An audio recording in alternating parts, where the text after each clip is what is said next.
이번 안식년의 일부를 보내면서 저희 가족이 이럴 때 좀 연례 행사처럼 하는 게 있어요. 뭐냐면 함께 볼 만한 드라마를 정하고 같이 정주행하는 겁니다. 요번에 저희가 정했던 드라마가 조선시대 왕가의 이야기입니다.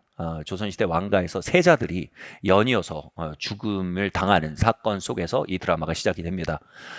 그 원인이 자연사인지 또는 독살된 것인지 여러 가지로 접근을 하지만 이 독살임이 정황상 독살인데 독살의 증거를 찾을 수가 없는 거예요. 근데 그렇게 찾을 수 없었던 이유가 이제 후반에 밝혀진데 뭐냐면 이 독이 아닌 간수라는 액체를 썼다는 게 발견돼요. 이 간수는 특별히 독은 아니지만 성분, 일정 성분을 무기질의 성분을 조절해서 진하게 만들고 또 정기적으로 그것을 복용하게 만들면 반드시 죽음에 이르게 만드는 그 액체입니다. 우리의 삶에 하나님의 자녀라는 말의 다른 표현이요. 자녀가 우리 관계적으로 자녀일 뿐 아니라 자녀의 다른 표현이 상속자라는 뜻입니다. 바로 우리의 세자들입니다, 여러분. 하나님의 나라를 상속할 자들입니다. 하나님의 능력과 하나님의 임재와 말씀과 기름 부으심과 하나님의 유업들을 이 땅에서 상속받고 또 다가오는 왕국에 나아가서 마저 상속받는 자들입니다. 이 땅에 하나님의 왕자들로 상속자들로 분리받은 우리 정말 세자들입니다. 이 세자들을 서서히 죽이는 독이 있습니다. 그 독의 이름이 바로 게으름입니다. 게으름은 간음이나 탐욕이나 교만같이 아주 명료한 독은 아닙니다. 그러나 우리의 삶에 일정량 이상 반복적으로 투약하면 반드시 죽음에 이르게 만드는, 파멸에 이르게 만드는 간수와 같은 사단의 책략입니다. 수많은 하나님의 사람들이 이 간수를 정기적으로 복용하다가 무너졌습니다. 수많은 하나님의 백성들이 이 간수를 정기적으로 복용함으로 말미암아 그들의 유업과 예언적 목적을 구경도 하지 못한 채 삶을 마감해버리고 말았습니다. 우리가 우리의 삶을 향한 하나님의 부르심과 하나님 맡기신 유업들을 보기 원한다면 우리가 반드시 경계하며 극복해야 될 독이 있으니 바로 그 이름은 게으름입니다. 우리 한번 다음 논지를 한번 볼까요? 한번 읽어볼까요? 시작. 하나님은 공평하시지만 평등하지 않으십니다. 마태복음 25장 26절 29절 말씀입니다. 함께 읽겠습니다. 시작. 악하고 게으른 종아, 무릇 있는 자는 받아 풍족하게 되고 없는 자는 있는 것까지 빼앗기리라. 아멘. 신학생들에게 가장 존경받는 목회자로 꼽히는 분이 계세요. 이재철 목사님이라는 분이 계신데 그분이 한번 이렇게 말씀하시는 걸 들은 적이 있습니다. 성경 전체에서 신구약을 통틀어서 단 한 번도 나오지 않는 개념이 있습니다. 단 한 단어도 나오지 않는 단어가 있습니다. 그게 뭐냐면 평등이라는 말입니다. 하나님은 평등의 하나님이 아니십니다. 평등은 공평과 반비례합니다. 대충 산 사람과 치열하고 열심으로 산 사람이 평등한 결과를 받는다면 그것은 불공정이요 불공평입니다.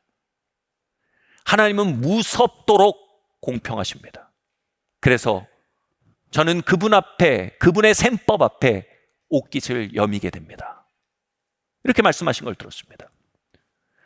그분은 마태복음 말씀에서 뭐라고 말합니까? 우리에게 무언가를 맡기실 때 여러분 그 무언가가 하나님의 비추심일 수도 있고요. 하나님의 능력일 수도 있고요. 하나님의 유업일 수도 있고요. 하나님의 약속의 성취실 수도 있습니다.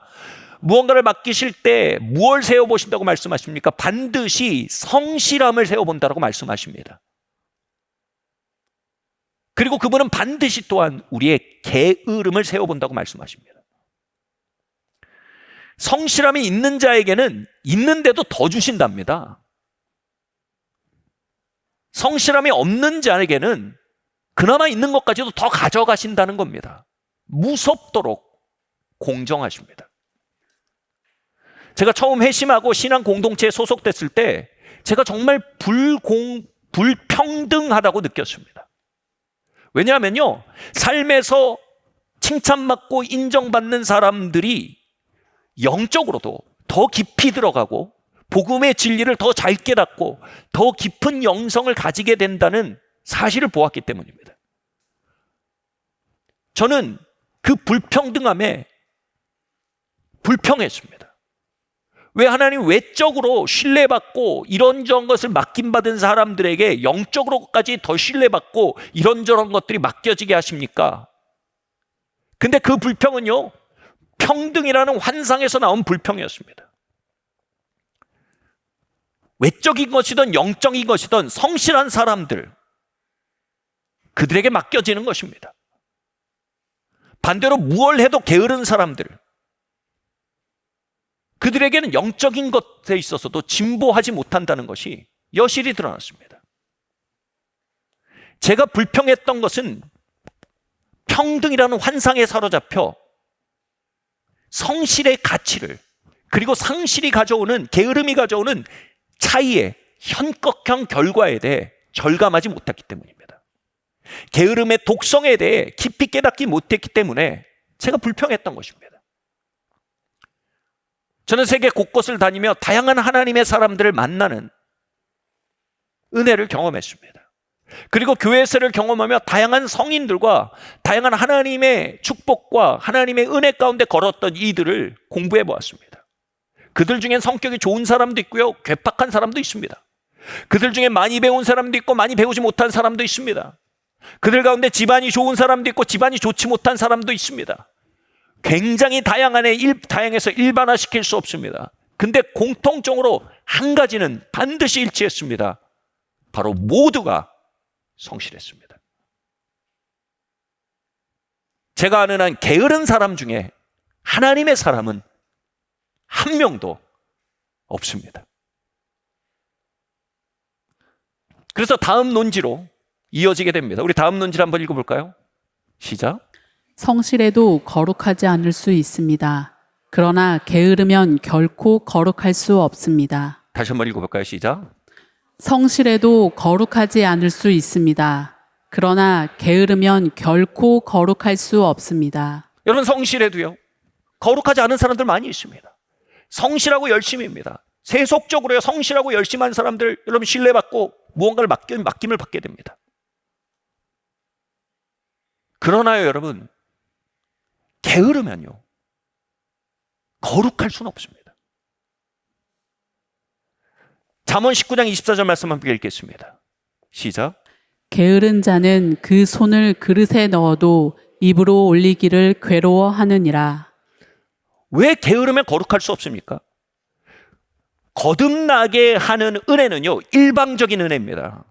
하나님이 택하시고요, 일방적으로 은혜를 주셔서 우리의 영혼이 거듭나서 죄를 죄로 알게 되고 의를 의로 알게 되고 주의 복음을 깨닫고 믿게 됩니다. 이거 일방적인 은혜입니다. 그러나 거듭난 후에 우리의 영이 성장하는 것, 즉 거룩이 자라나가는 것, 거듭난 이후에 우리의 믿음이 자라나가는 것, 우리의 철로 역정에서 정진해 나가는 데 있어서는 일방적인 은혜가 아니라 은총의 수단이라는 개념이 굉장히 중요합니다. 여러분, 아이가 태어나는데 아이가 하는 일 없어요. 근데 아이가 자라나가는 데는요, 부모님이 주는 다양한 은총의 수단들이 필요해요. 차려주는 밥, 교육, 가르침들, 이 수단들을 통해 자신에게 주어진 삶과 생명을 성장시키고 정진하게 만든단 말이에요.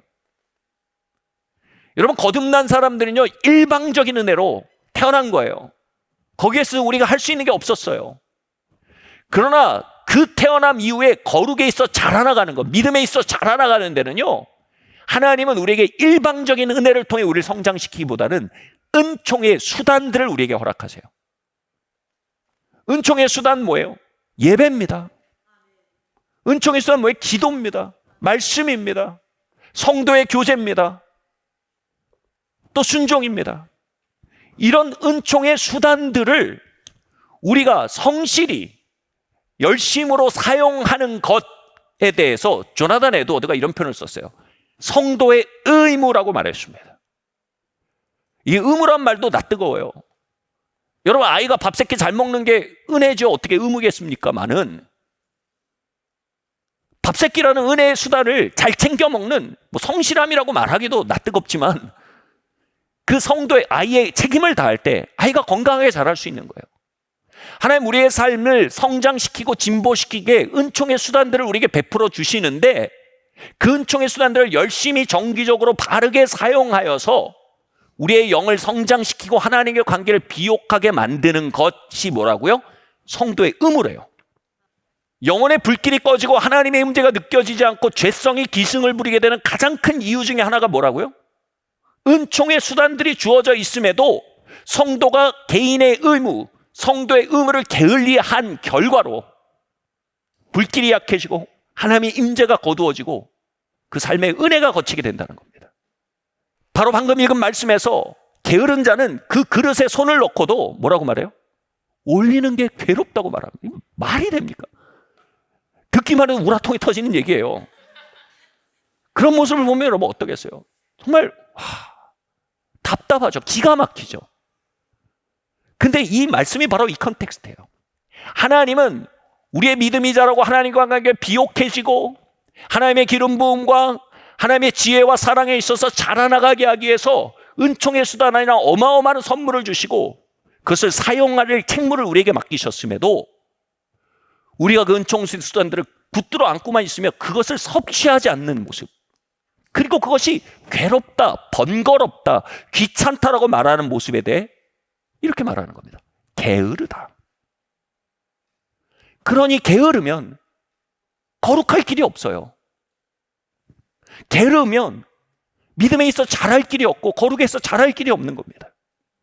예를 들어서 성도의 의무 중에 조나단 에드워드가 얘기한 굉장히 중요한 의무자가 뭐냐면 이렇게 아주 구체적으로 얘기합니다. 찬양을 목소리를 내서 크게 부르는 일이랍니다. 조나단 에드워드가 이렇게 말합니다.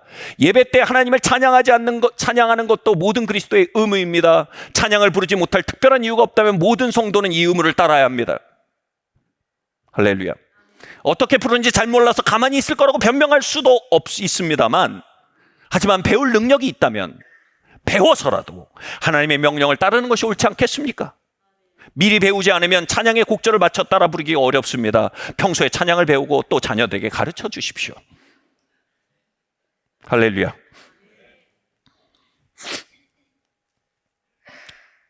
다시 말해 뭡니까? 우리가 하나님께 열정적이고 한 목소리로 올려지는, 그분을 흠양하게 할 만한 찬양을 올려드리는 건 우리의 의무입니다. 그 재산 가운데 참여하는 것 우리의 의무입니다. 와닿고 말고의 과제가 아닙니다. 그분께 닿을 것인지 그분을 닿게 해드리고 그분을 기쁘게 해드리는, 그것은 우리의 책임인 것입니다. 그리고 또한 말씀 시간에 대해 조나단 에드워드는 이렇게 말합니다. 제가 아닙니다. 조나단 에드워드가 이렇게 말합니다. 예배 시간에 잠을 자는 것은 명백한 죄입니다. 왕 중에 왕이신 하나님께서 우리에게 말씀하신 시간에 그걸 듣는 척하면서 잠을 자는 것이 어찌 옳은 일이겠습니까? 또 예배 시간에 세속적인 일을 생각하거나 근심 걱정을 일삼지 않는지 돌아보십시오. 여러분, 말씀 앞에 우리의 마음을 모두고 우리의 마음에 일어나는 가지들을 쳐내고 하나님의 말씀 앞에 우리를 개방시키고 연결시키는 것, 여러분 우리의 책무입니다. 그 책무를 성실히 할 때 그것을 통해 우리가 은혜를 베푸시고 깨닫게 하시고 힘주시고 치유하시고 빛을 비춰주시는 것, 은총의 역사입니다.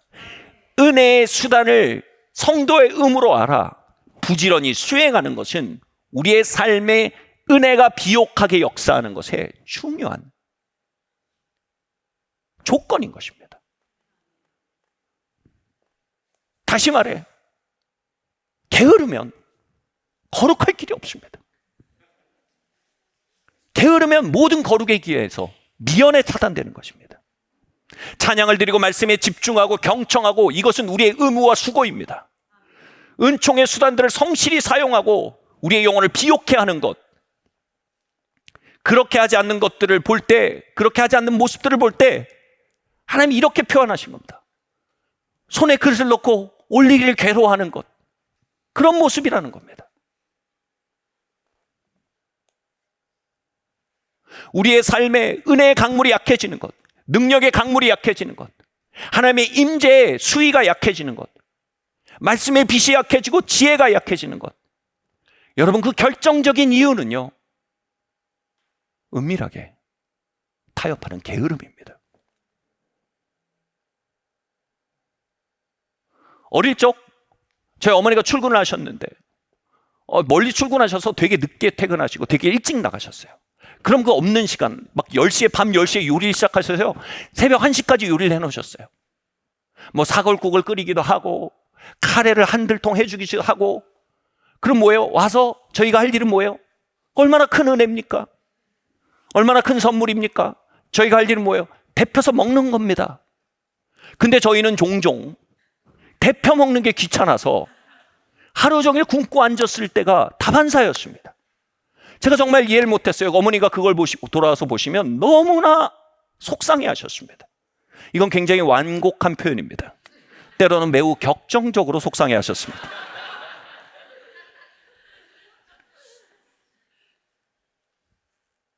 거기 뻔히 있는 양분이 있는데, 뻔히 먹고 살아가라는 건데, 뻔히 먹고 성장하고 건강하라는 건데 귀찮다고 배골고 앉아있는 겁니다.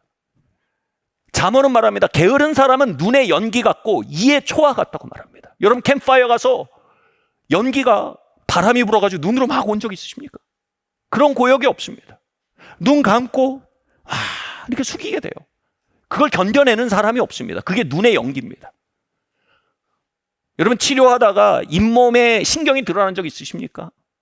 그 상태로 사과를 와삭 깨물어 먹었다고 생각해 보세요.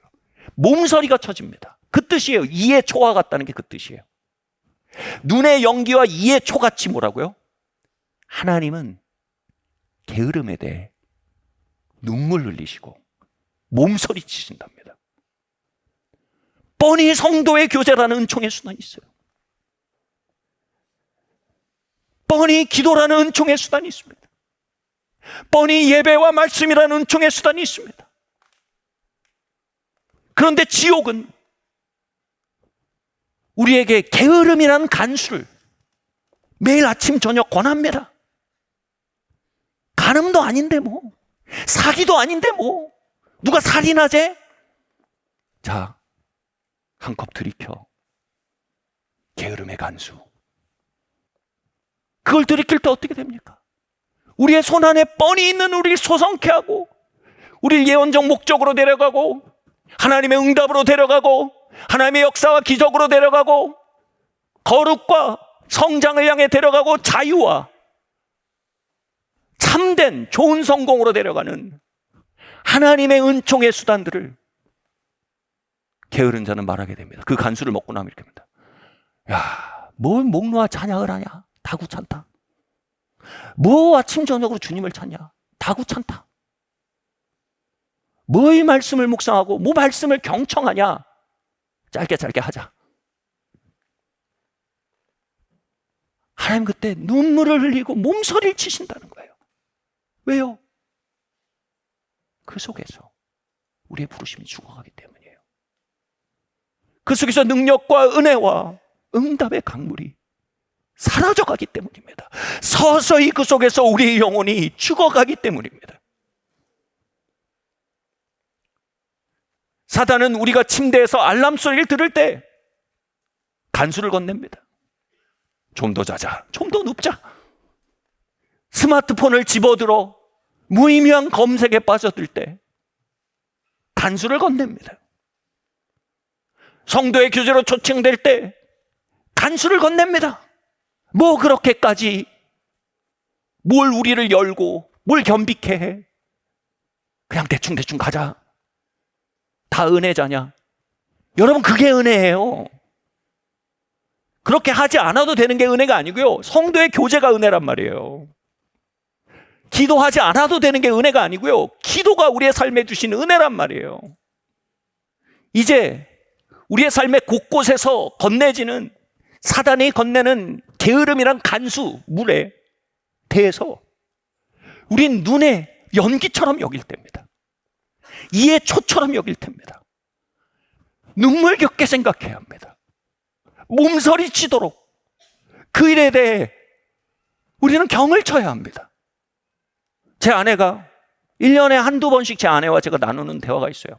때로는 일방적으로 하는 얘기이기도 하지만 여보, 자기가 다른 여자와 무슨 일이 있다면 나와 끝이야. 아무튼 그렇게 불친절하게 얘기하지 않지만 요약은 그겁니다. 나랑 끝이다. 근데 그 눈빛과 분위기를 볼 때 언행일치할 것이라는 직감이 있어요. 그게 뭐냐 하면요, 저는 사역할 때도 이 이성과는 같은 방에서 사역을 하도 1대1로 사역을 절대 안 해요. 잘도 같지 않다요. 일을 할 일도 얼마나 많아요. 또 우리 사역에 여성 직원분들이 많이 계셔서. 그래도 혹시라도 같이 일을 해야 되면 창문을 열고 다 커튼을 걷고 밖에서 보이도록 하고 일을 해요. 왜냐하면 거기에 조금이라도 문이 열리면 저는 끝이란 거 알거든요. 그런데 여러분, 이것처럼요, 이제 우리는 지혜의 음성을 들어야 돼요. 게으름의 영이 우리에게 권하는 간수가 건네질 때 지혜가 우리에게 몸서리치며 울며 말하는 소리를 들어야 돼요. 이 물을 끊지 않으면 네 사명이 끝날 수도 있다.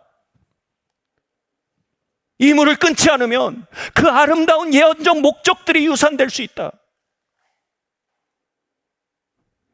이 물을 끊지 않으면 하나님이 가문해 주신 위대한 유업들이 사산될 수 있다. 여러분, 은혜에 완성이 있다면요, 은혜의 종말도 있습니다. 그래서 우리는 경외할 줄 알아야 합니다.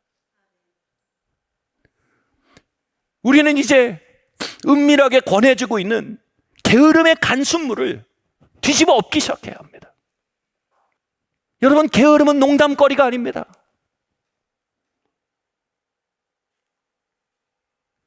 게으름은 쉽게 생각할 어떤 무엇이 아닙니다. 이것은 경을 치고 경계하고 뒤집어 엎어야 할 토ቅ물입니다. 다음 말씀 한번 읽겠습니다.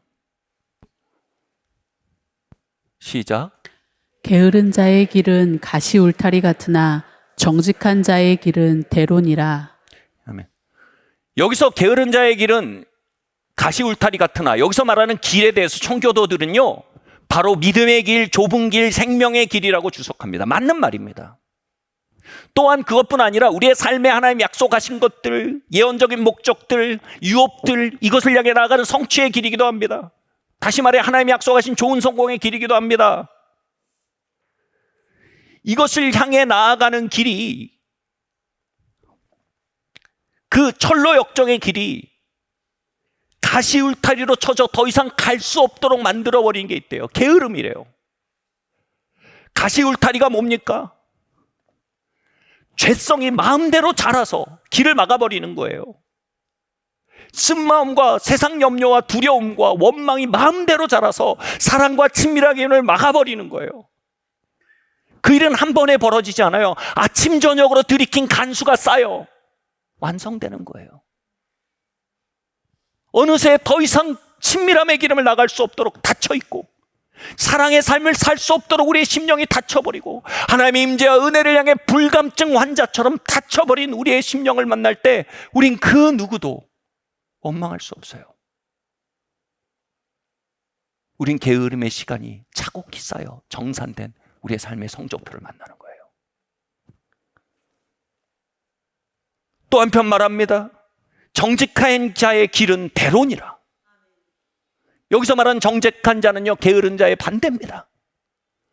성도의 의무에 깨어있고 하나님께 응답하고 하나님의 몫과 자신의 몫을 구분하여서 자신의 몫을 할 때, 내가 할 수 있는 나의 몫을 할 때 내가 할 수 없는 하나님의 몫을 하나님이 하실 것을 신뢰하는 자들을 말합니다. 그들의 심령에는 시온의 대로가 열린다는 겁니다. 시온의 대로가 뭡니까? 하나님의 임재와 연결될 수 있는 접점입니다. 심령의 시온의 대로가 뭡니까? 하나님의 은혜와 하나님의 지혜와 사랑과 능력에 연결될 수 있는 하나님과의 접점인 것입니다. 여러분, 혹시 밤낮으로 마시던 간수로 인해 시온의 대로가 가시덤불로 덮여버리지 않으셨습니까? 말씀의 길, 예배의 길, 성도의 교제의 길, 순종의 길, 사랑과 친밀함의 길이 엉겅키로 덮여버리진 않으셨습니까? 간수를 끊어야 합니다. 성도의 의무를 향해 깨어나야 합니다. 부지런히 그 길을 나아가기 시작해야 합니다. 하나님의 임재가 다시 그 시온의 대로로 돌아오고, 하나님의 은혜가, 그분의 음성이, 그분의 거룩이, 그분의 치유가, 그분의 위로가, 그분의 용서가, 그분의 화해가 다시 그 시온의 대로로 돌아오도록 우리는 게으름의 길을 떠나 성도의 의무의 자리로 돌아와야 합니다. 그렇게 시온에 들어가 우리의 심령이 열릴 때 우리는 다음 스테이지를 만나게 됩니다. 다음 단계는 이것입니다. 함께 읽겠습니다. 시작. 모든 것에 대해 하나님께 묻기 시작하십시오. 잠언 24장 14절 말씀입니다. 함께 읽겠습니다. 문짝이 돌적기를 따라서 도는 것 같이 게으른 자는 침상에서 도느니라. 예, 지혜의 영에 있어서요, 게으름은요 희화의 대상이고요, 놀림의 대상입니다. 그렇게 함으로 우리를 각성시키는 거예요. 게으른 자의 모습이 어떤지 약간 뒤틀어서 이렇게 보여줍니다. 여러분, 문에 그 힌지라 그러죠. 경첩에 문이 박혀 있어서 그 주변으로만 돌잖아요. 이 게으른 자의 삶이 뭐냐면 침대 중심으로, 그냥 문이 그걸 못 벗어난 것처럼 침대 중심으로 돈대요. 여러분, 농담이라도 난 침대가 제일 좋아, 그렇게 하지 마세요. 농담으로도 여러분 게으름 옹호하지 마세요. 게으름은 농담거리가 아니에요. 학을 띠고 경계해야 될 우리 인생의 암덩어리예요. 누구도 최장함을 농담하지 않습니다. 누구도 위암으로 농담하지 않습니다. 누구도 뇌종양을 웃음거리 삼지 않습니다. 여러분, 게으름의 독성을 웃음거리로 삼아 축소시키려 하지 마세요. 그건 우리 인생을 망가뜨리는 암덩이에요. 여기서 뭐 침대 중심으로 산다, 하나님 위에서 딱 보면 그냥 사는 게 침대 중심인 거예요. 근데 단지 물리적 침대를 얘기하는 게 아니고, 여기서 말하는 침대 중심이라는 건 뭐냐면 자신의 안위와 편안함 중심으로 삶을 경영한다는 거예요. 이걸 요즘 말로 하면 뭐냐면 태어난 김에 산다, 이런 거예요. 태어난 김에 산다. 여러분, 우리 태어난 김에 사는 사람들이, 성경이 분명히 말해요. 만물이 주로부터 말미암고 만물이 주께로 돌아간대요. 할렐루야. 우리의 삶의 모든 것이 주님께서 허락하신 거고요, 거기에 주님의 목적이 있어서 우리가 그 주님께서 허락하신 걸 경영해서 주님의 목적을 향해 경영에 끌고 들어가야 될 것이라는 말이에요. 아멘? 여러분, 요한계시록에서 왕관을 던지면서 예배하잖아요. 거기서 나오는 거예요. 모든 만물 주께 나와 주께 돌아가리. 하나님 우리에게 맡기신 온갖 좋은 것들, 여러분, 이것에 목적이 있단 말이에요. 단순히 우리의 안위를 위해 경영될 것이 아니란 말이에요. 근데 또 좋은 면류관만 있습니까? 가시면류관도 있잖아요. 우리의 가시면류관에도, 우리의 왕관에도 하나님의 허락하신 것, 목적이 있다는 거예요. 그래서 우린 뭐라고요? 그 가시면류관과 왕관에 대해 내려놓고 하나님께 물을 줄 알아야 된다는 거예요. 하나님, 이거 왜 허락하셨습니까? 목적이 뭡니까? 내가 이것을 경영해서 어떻게 하나님께 던져드리겠습니까? 여러분, 사울왕은요, 겉으로 보면 되게 부지런했어요. 근데 사울왕이 망했잖아요. 그 망한 이유에 대해서 게으름이라고 말해요. 그 게으름이 뭐예요? 이렇게 돼 있어요. 사울이 여호와께 묻지 않았다, 한마디예요. 그의 왕관에 대해 묻지 않았어요. 그의 가시면류관에 대해 묻지 않았어요. 그의 문틀은요, 게으름이었어요. 자신의 안위와 본능과 욕구를 위해 왕관과 면류관을 그냥 사용한 거예요. 바라본 거예요. 그의 왕관은 그의 왕이었고요, 그의 면류관은 다윗이었어요. 경쟁자였어요.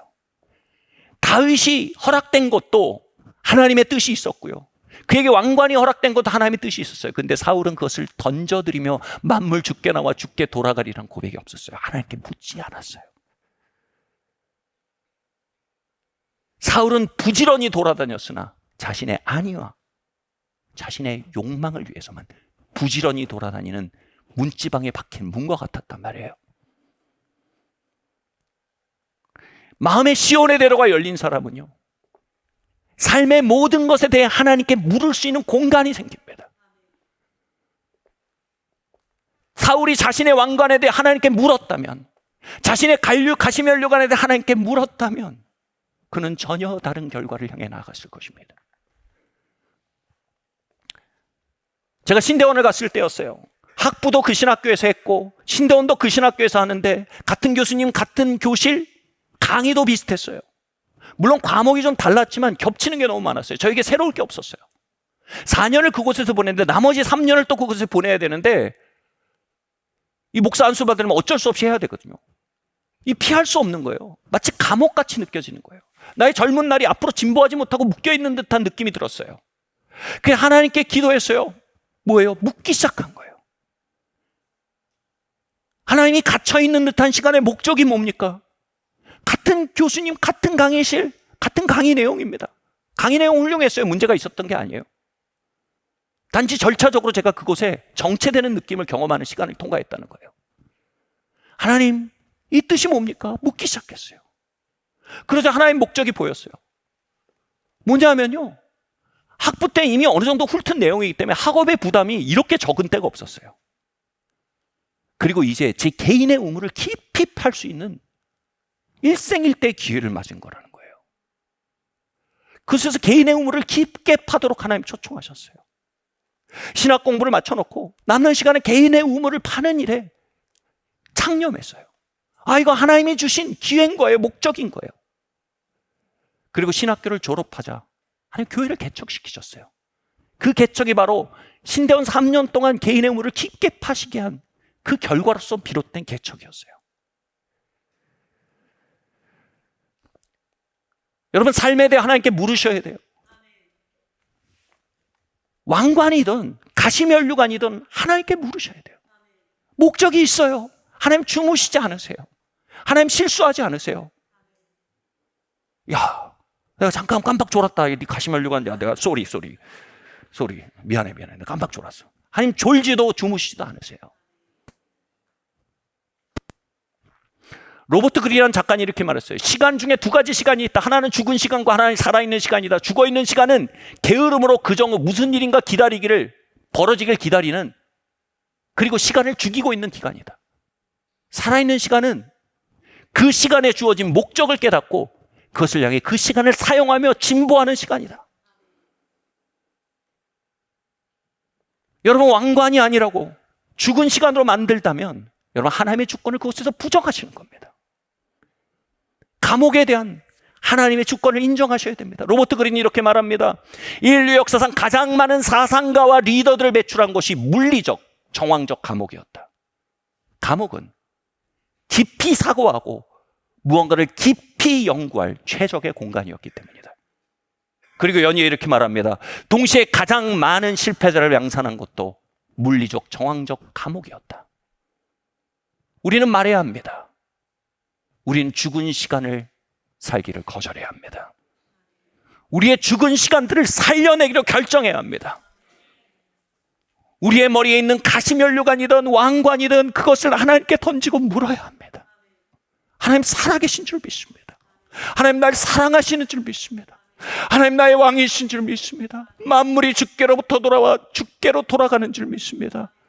주님, 이 시간에 있는 이 감옥들, 이 왕관 안에 있는 하나님의 목적들을 저에게 계시해 주시기를 기도합니다. 여러분, 같이 한번 말해볼까요? 나는 한 시간의 죽은 시간이라도 허락하지 않기로 결정한다. 나의 하루를, 나의 일주일을, 나의 가정을, 나의 회사를, 나의 교회를 산 시간으로 보내기로 결정한다. 아멘. 그 돌파곤 이것입니다. 하나님, 당신 살아계십니다.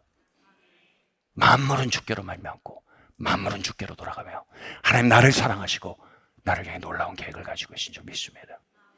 나의 삶은 우연의 결과가 아닙니다. 하나님, 당신은 나의 아버지십니다. 아멘.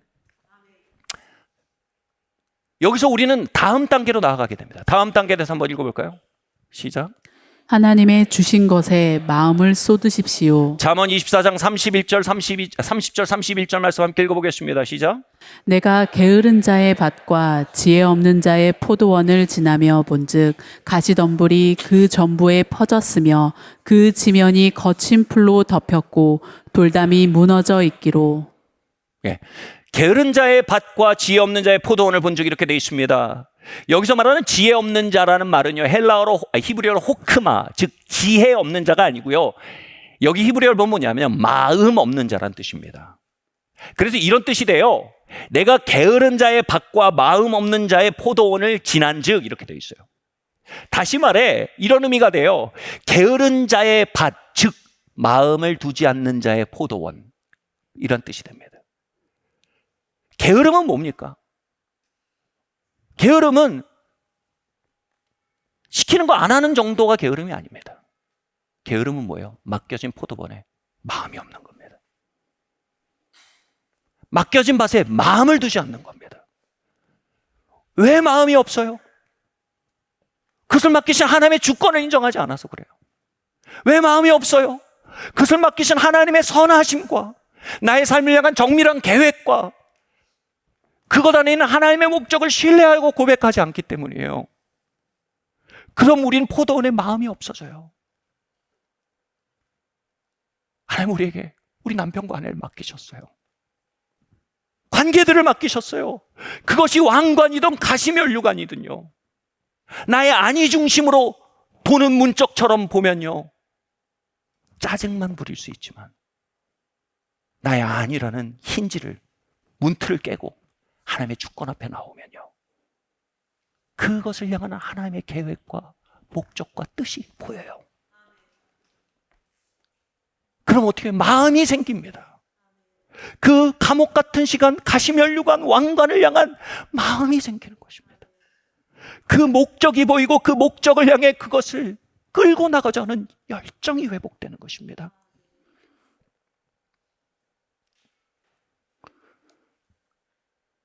뭐라고 말합니까?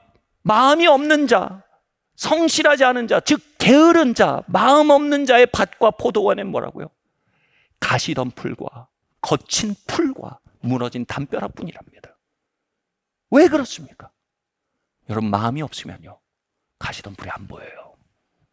마음이 없으면요, 성벽이 무너진 게 안 보여요. 마음이 없으면요, 풀이 거칠게 덮이는 게 안 보여요.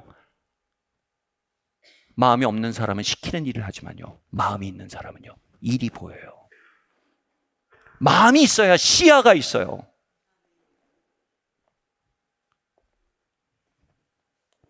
저는 이런저런 일을 하며 많은 사람들과 일을 해야 돼요. 많은 일을 맡겨야 돼요. 기준은 하나예요.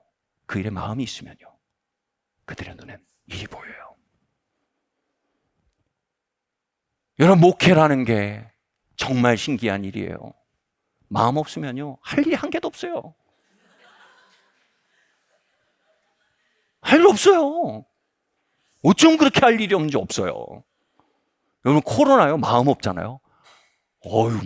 교회도 안 모이죠. 모임도 다 폐해졌죠. 할 일 하나도 없어요. 근데 여러분, 양떼의 마음을 두고요, 성도들의 영혼의 마음을 두면요, 코로나 때 모임을 할 수 없으면 할 일이 더 많아요. 왜요? 그들의 마음에 덮이는 가시덤불이 보인단 말이에요. 그들의 심령을 누르는 무너지는 담들이 보인단 말이에요. 그것이 방치될 때 오는 결과들이 보인단 말이에요. 할 일이 엄청 많아요. 목회뿐이겠습니까? 부부관계는요, 자녀 양육은요, 회사 일은요, 관계들은요, 안 보이면 끝도 없고 보이면 끝도 없는 거예요. 사랑하는 성도 여러분, 하나님의 음성이 우리의 월화 수목 금토일에 임하기를 기도합니다. 주님 그렇게 하기 원하십니다. 우리의 삶의 거친 풀과 가시덤불과 무너진 담벼락들을 하나님 회복시켜 가길 원하십니다. 그래서 가장 먼저 시작될 일은 이것입니다. 바로 하나님의 마음이 회복되는 것입니다. 우리의 결혼을 향한 하나님이 주시는 마음, 우리의 직장을 향한 하나님이 주시는 마음, 내게 맡기신 관계들을 향한 하나님이 주시는 마음, 엉겅퀴와 가시가 있는 것 같지라도 하나님이 주신 가정에 대한 마음들, 그렇게 우리의 마음이 하나님의 마음과 함께 흐를 때 여러분, 그곳에는 놀라운 약속이 있습니다. 마지막으로 시편 84편 말씀 읽고 마치도록 하겠습니다. 함께 읽겠습니다. 시작. 주께 주께 힘을 얻고 그 마음에 시온의 대로가 있는 자는 복이 있나이다. 그들이 눈물 골짜기로 지나갈 때에 그곳에 많은 샘이 있을 것이며 이른 비가 복을 채워 주나이다. 아멘. 여러분, 우리가 눈물 골짜기를 지날 때에도 정말 우리의 마음에 시온의 대로가 열려 있다면, 성도의 의무에 깨어 있고요, 지옥이 건네는 게으름의 간수를 거절하고요, 정말 시온의 대로를 열어나가고 그것을 통해 지혜의 샘물을 길어내며 하나님의 음성과 하나님의 인도하심의 샘물을 길어내며 걸어나간다면요, 그 눈물 골짜기까지 뭐라고요? 이른 비의 복으로 가득 찰 것이라고 하나님의 말씀이 약속하고 있는 것입니다. 여러분, 그 이른 비의 축복이 우리의 가정을, 우리의 일터를, 우리의 커리어를, 우리의 자녀들을, 우리의 부부관계를, 우리의 신앙생활을 채우도록 우리는 이제 한 가지를 결정해야 합니다. 게으름의 간수물을 엎어야 합니다.